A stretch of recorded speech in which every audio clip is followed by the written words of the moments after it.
Embouchure workshop. Today we're going to discuss all the things we need to have a beautiful sound on the trumpet and to be able to play the trumpet fluently. Now this involves embouchure, the right posture, breath support, which also involves diaphragm issues, and we're going to talk about a little bit more about mouth shaping and tonguing. So let's get started.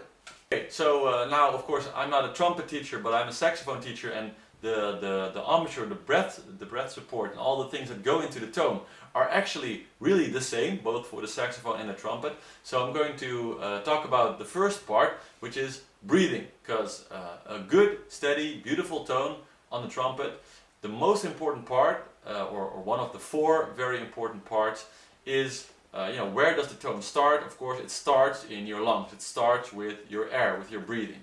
And the most important thing, you'll often hear teachers say that, is breathing through your belly. Not breathing shallow, like up in your chest, but really breathing in, really filling up your lungs, and using all your lung power to power your notes on the trumpet.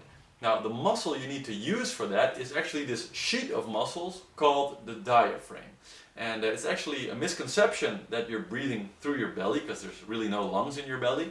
But this sheet of muscle called the diaphragm, it sort of separates the upper part of your chest from the lower part, so the lung part from the part where your intestines and your gut and all that sort of stuff is.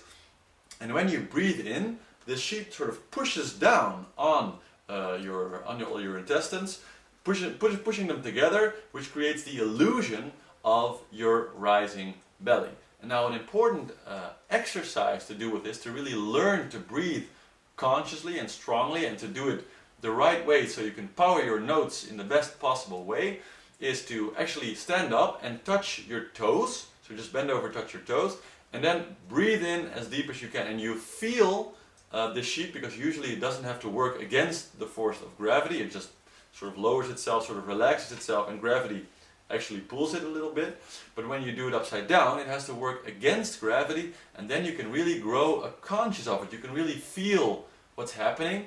And the more you do that, so stand up, bend over, touch your toes, breathe in deeply, and then once you have really a conscious feeling of the diaphragm, then slowly stand up again and keep that feeling until you can always feel it, until you're really conscious of it.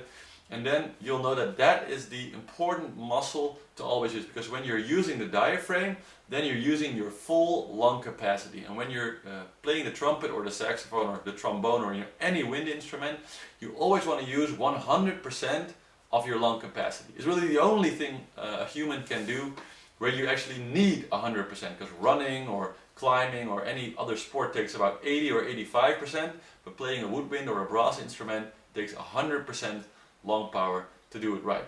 So breathe in deeply, so you can really feel that your lungs are filling up all the way, and so you can feel your intestines pushing together, and then you know you're using the diaphragm correctly. And the second step in creating a beautiful sound on the trumpet, when we just focused on the breath support, is right posture.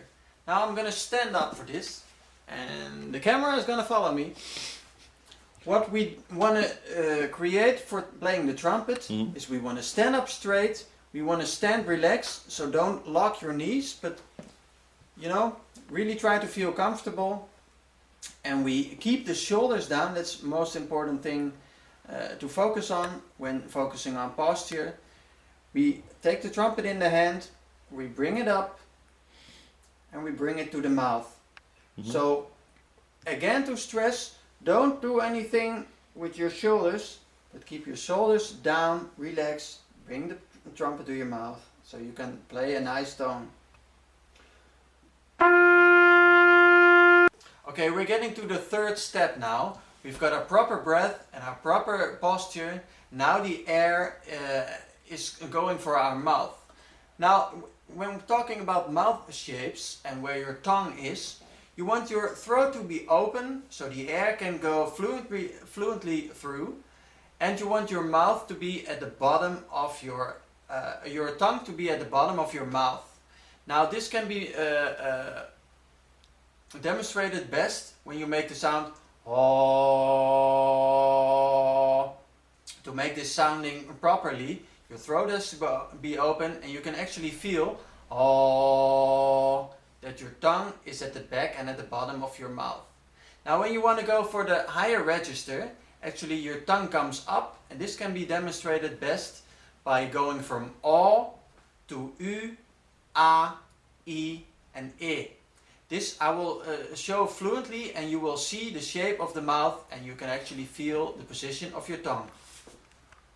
O, U, A, E. You can now see that the mouth shape goes from a round, bigger opening to a more stretched, more thinner opening, which will also have its effect on the speed of your air. So this mouth shaping is actually creating the conditions to support the note you're playing in whatever register to the max. Now I'm going to demonstrate it now. I'm going to play 5 notes from a lower register to the upper register, and I'm going to visualize that I'm saying O, U, A, I, E. Sounds like this.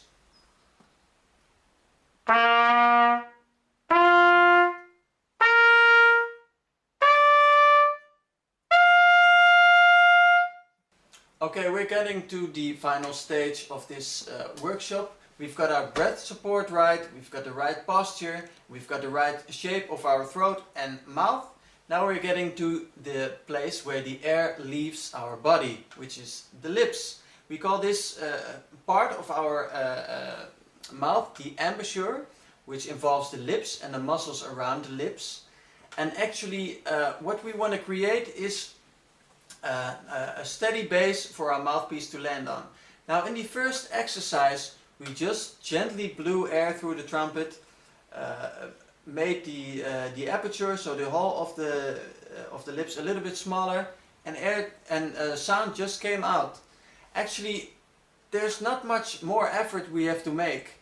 To keep the sound really steady, we want to have a little bit tension in the corners of our mouth. We want to pull it a little bit to the outside, and that's pretty much what we have to do to make a good sound. Because playing should be easy and relaxed. Bring the trumpet to your mouth. We're focusing on the breath and the posture. And just pull the corners a little bit out and just gently blow air.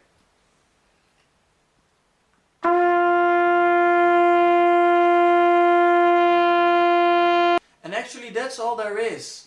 I mean, there's one important thing you have to keep in mind, is that you have to divide the pressure of your mouthpiece on your lips evenly. So some people tend to have an overbite, which means your upper teeth are a little bit in front of your lower teeth. And you can just resolve this by, if you feel that there's more pressure on your upper lip, by tilting the mouthpiece and the trumpet just a little bit, so that the support of your mouthpiece on your lips is evenly divided. Now, embouchure is a personal thing, and this will probably take a year to really have found, okay, now I know how it works. And you might have, your upper lip might be bigger than someone else, so it's really not one rule.